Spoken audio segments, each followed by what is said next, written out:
Hello crafty friends, welcome to my channel. I hope you're all well and feeling crafty today. Today I'm going to make a card for you using some really basic dies, some border dies and some strip dies and some word dies. So the first thing I did was take a piece of masking paper. This is just sticky paper, but it's a low tack sticky paper, so things will stick to it but not permanently.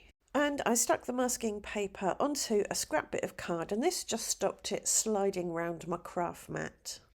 I've got the sticky side of the masking paper facing up, and I drew a line on it so that I could line up my border dies on it symmetrically. So I've got some scalloped border dies and a zigzag border die, and I wanted to have the point of the scallops and the zigzags lined up so that when I eventually make the shape I'm going to make, everything is kind of symmetrical. You'll see what I mean when we get there. So I stuck my border dies down to my masking paper and set it aside. And then I selected some papers to die cut from. They're all pinky and they're all solid cardstock, solid colour cardstock. But I wanted to make one slightly patterned.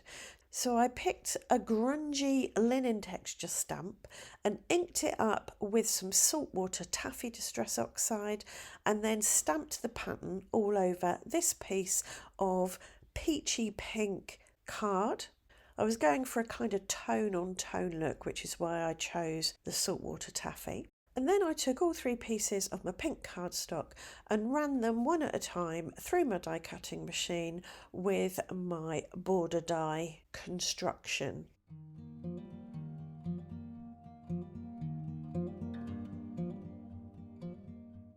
Once they were all cut, I took some double-sided adhesive sheet and laid it onto a piece of copy paper, peeled off the release paper. I then laid down my coloured cardstock on the sticky, alternating the colours, but matching up the border die cuts as I went. I think you can see what I mean. I've got a light pink, which is the top part where the large scallop cut, then the dark pink, which is the bottom part where the large scallop cut, and then that dark pink has got the tiny scallop at the bottom, so I then chose the light coloured patterned card with the small scallop at the top. It's probably easier just to watch rather than have me try and explain it.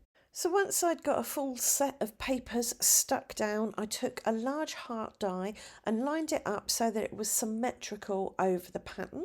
I held it in place with some very low tack washi tape so as not to rip the paper and ran it through my die cutting machine. I then took a die that cuts out the word thank you and ran the heart through with that on it. Next I took a couple of strip dies and die cut some gold glitter cardstock strips. I've got one that's scalloped and one that's straight. I used high tack glue and my glue dotter to stick these down. I used high tack glue to stop them wiggling around while they were drying, and I snipped off the overhang with my scissors. And I chose this gold glitter paper because I just wanted to add a little bit of glitz, a bit of glam, shimmer and shine, and a little bit of dimension. To adhere my heart to my card base, I die cut a smaller heart from double-sided foam adhesive sheet. And this just gave a little bit of lift, a little bit of dimension, and made it really easy to stick the heart in the right place.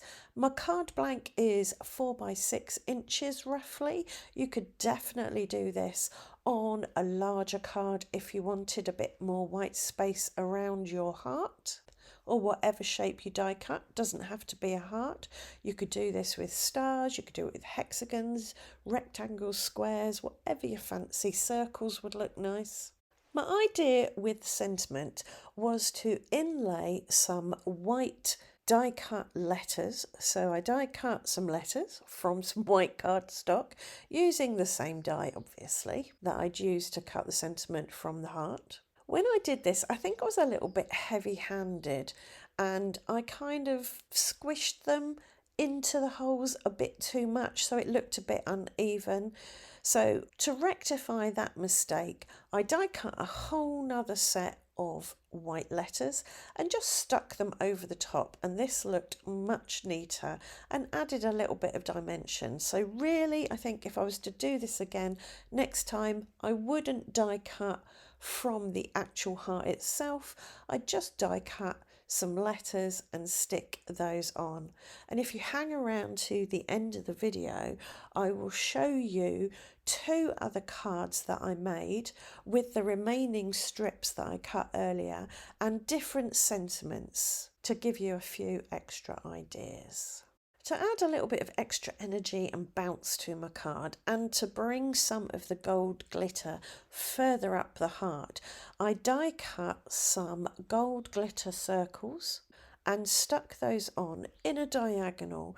This, as I say, adds a bit of bounce, energy, spreads that gold glitter around and creates a sense of flow, a sense of movement along that diagonal. For complete transparency, I just wanted to say that I got the idea for this heart from a new release from, I think it was Pretty Pink Posh.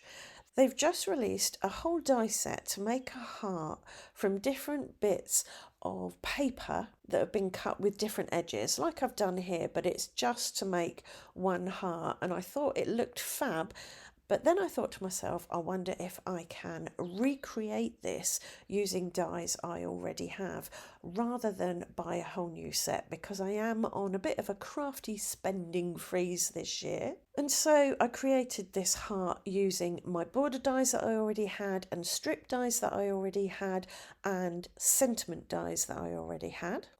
And the wonderful thing about doing it this way is that I can, as I said earlier, create any shape I want. It doesn't have to be heart shaped. So before you go out and buy the latest release of dies, etc., have a rummage through your stash and see if you can recreate the look using what you already have. So as promised, here are a couple of extra cards that I made. I did this one landscape, and I used a halo die with its shadow that I cut out of vellum. I also only used scalloped strip dies to cut the gold glitter cardstock, and I placed one below and one above the sentiment to frame that. And then I used some small gold glitter circles and put some in the top left and the bottom right to again kind of frame the heart. And for my last card, I did a square. This is about 5.5 inches by 5.5 inches, so the heart's got a little bit more breathing room around it. Again, I just used scalloped gold glitter strips, one above and one below the sentiment. And for the sentiments, I just combined some die cuts. I brought some white into the card with the outline of the love word. I used gold glitter to fill in that love and gold glitter to cut the U. So this would make a nice little Valentine's card, I think. Again, I went for a bit of a diagonal with the small gold glitter circles for flow and energy, etc, etc. And that's these cards finished. I hope you've enjoyed the video. I hope it's given you some ideas and encouraged you to look in your stash to see what you already have before you buy the latest release. Not that there's anything wrong with buying the latest release, but it's great to save money if we can. And I do hope that you will subscribe to my channel, leave a thumbs up and a comment, and I will see you back here very soon for another video. Thanks for watching. Bye for now.